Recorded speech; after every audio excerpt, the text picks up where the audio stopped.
போது உண்மையிலே ஆச்சரியமாக இருக்கும். அந்த துறையில் பார்ப்போம், படத்தில் பார்க்கும்போதுலாம் இப்பேற்பட்ட உடம்பு இருக்கிறது இவ்வளவு தைரியமான ஆளா, ஒரு மூலையில் எவ்வளோ பெரிய ஆழமான இந்தியாவுடைய மக்கள் மீதும் இந்திய மண்ணின் மீதும் அவர் மிகவும் ஆர்த்தாட்டமான ஒரு ஆசையோடு எல்லாரையும் நம்ம வந்து காப்பாற்றணும் மனசு வச்சுட்டா அந்த வெள்ளையனை அவர் வெளியேற்றினார். நம்ம தலைவர் சொன்னார். அதே மாதிரி இந்த எல்லா ஸ்டேட்டையும் எல்லா மக்களையும் ஒன்றிணைப்பது என்பது மிகப்பெரிய கஷ்டம். அதெல்லாம் ஒன்றிணைத்து ஒரு மாபெரும் புரட்சியாளர்.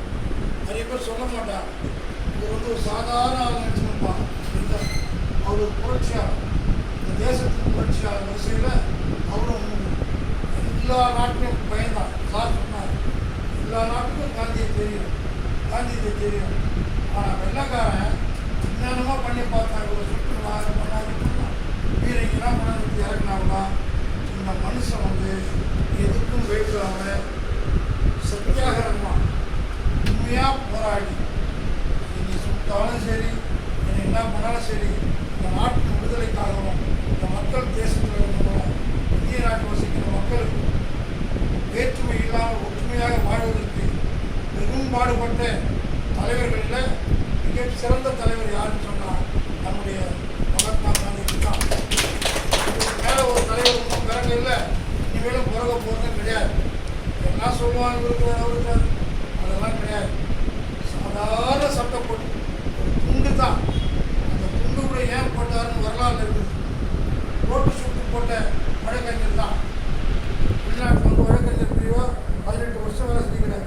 எவ்வளோ சம்பாதிச்சிருப்பார், எவ்வளோ பெருமையாக இருந்திருப்பார், எப்படி கெத்தாக இருந்திருப்பார். நான் சொல்கிறது கெத்து. ஆனால் நம்ம வெள்ளக்கார அண்ணன் 8 வருஷத்துல அன்றைக்கி சபதம் எடுத்த ஒரு மனுஷன் இவங்க எங்கேருந்து விரட்டணும். அதுதான் ஒரு மனிதனுடைய மூலாக்கு. மனிதன் நினைத்தால் கல்லும் கவிபாடும் தன்னை இரும் நடனமாடும் என்று சொல்வார். 2000 ஆண்டுகள் முன்னே சொல்லப்பட்டது. ஆனால் இந்த மனுஷனுக்கு அதை ஏற்றுனார். எப்படியாவது வேலையை வெளியேற்றினீங்க, நாம் ஒற்றுமையாகணும். ஆனால் அவர் பாடுபட்டு இந்த நாட்டை உருவாக்கி தந்துவதற்கு தான் சென்றிருக்கிறார். அவரை போய் அந்த துணி மாற்றினார் இல்லையா, கோட்டு சூட்டை கட்டி போட்டு சாதாரண ஒரு துண்டு. ஏன்னா தமிழ்நாட்டில் வந்து தான் அதை மாற்றினார். தமிழ்நாடு தான் அவர் பாடம் கற்று விட்டுருச்சு.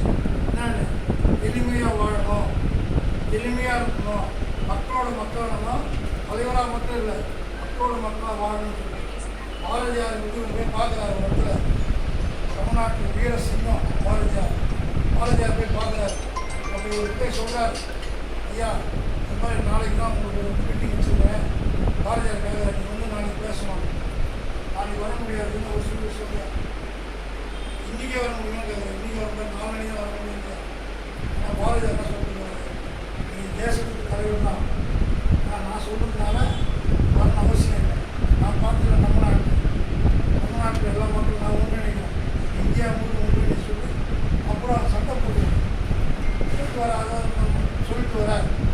ஏன் இவர் வந்து மகாத்மா காந்தின்னு ஏன் சொல்கிறாங்கன்னா, எவ்வளோ பேர்